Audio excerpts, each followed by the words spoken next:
Welcome to Jim's Movie Musings, your guide to movies to watch during this community quarantine that you might not have seen in theaters or on home video. In this video, I'll be reviewing Doug Liman's Edge of Tomorrow, an alien sci-fi thriller starring Tom Cruise and Emily Blunt. And I gotta tell you all, I cannot believe I didn't think to review this sooner.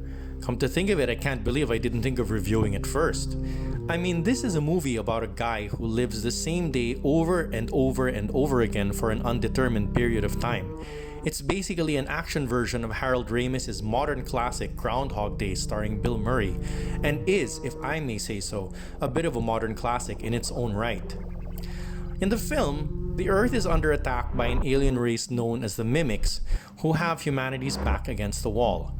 Our only hope lies with the United Defense Force, consisting of the combined forces of the world's various armed forces, led by a woman with an extraordinary combat record, Sergeant Rita Vrataski, played by Emily Blunt, and armed with mechanized suits of battle armor.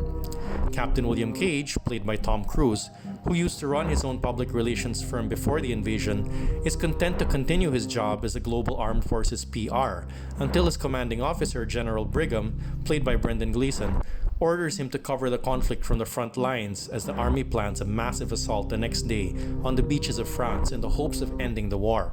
Afraid for his life, Cage threatens to turn his PR machine against Brigham, and in very short order is charged with mutiny, demoted, and placed the very next day with J Squad, a group of grunts bound for the front lines. During the attack, Cage is, predictably, killed, but not before being doused in the blue blood of one of the Mimics, a particularly large creature. To his surprise, he wakes up to just hours before the invasion began, his day having been reset. He goes through the motions, dies again in battle, albeit a little differently, and wakes up again to exactly the same day. And so it goes, over and over again, with Cage learning a little bit more with each day he lives and dies. He learns the secret of Vrataski's extraordinary combat prowess.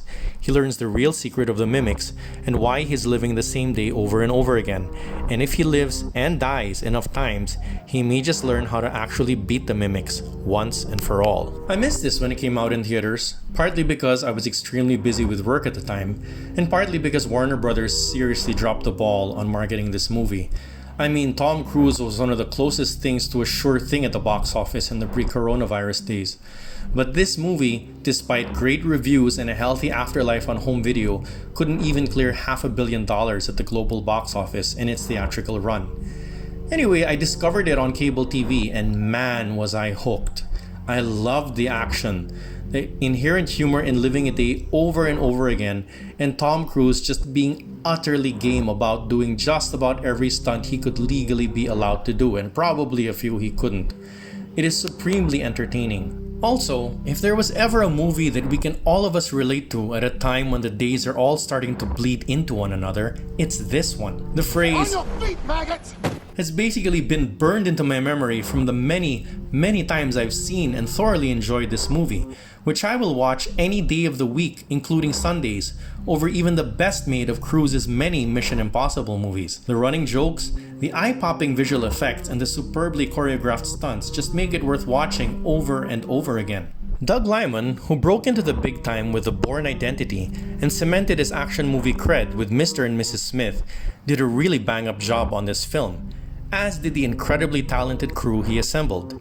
The attention to detail here is really astonishing, and as tempting as it no doubt would have been to just cloak everyone in a big CGI blanket, God bless Liman and crew, they actually built the mech suits that Cruise, Blunt, and most of the main cast had to wear throughout the movie. Bless the cast members too, that had to lug these 100-pound costumes around for months on end for our entertainment.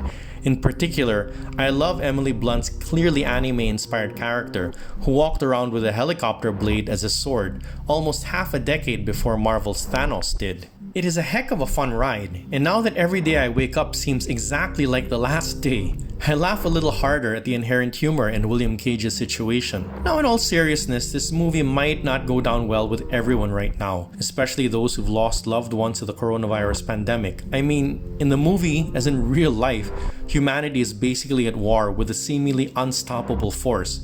And at one point in the film, the aliens are even likened to a virus. So there's that. Consider yourselves warned. For the most part though, I don't imagine a whole lot of people having a problem with a popcorn movie this good. It's worth mentioning that this movie will be an extra treat for the video game junkies out there. The Japanese novel on which this movie was based, All You Need Is Kill, was inspired by the notion of respawning, a concept with which gamers are all too familiar. Having spent more time playing video games in the last few months than I have in the last few years, I suddenly find myself relating to this concept more than I ever have before, and seeing it play out in the movie is just a laugh riot. I mean, at one point, Cage even rage quits the game and tries to just drown his sorrows in beer and wait for the end, only to discover he can't get out of it that easily. I know the gamers watching this video now know exactly how that can feel sometimes. Heck, when I think about it, so much of this game feels just like an inside joke to video game enthusiasts that I'm almost sure there are references here that I'm just not getting. In any event, it doesn't really matter. I utterly love this movie. From my checking, this movie is available on Netflix and Amazon Prime, so for those of you who haven't seen it yet, download and watch away. You'll be glad you did.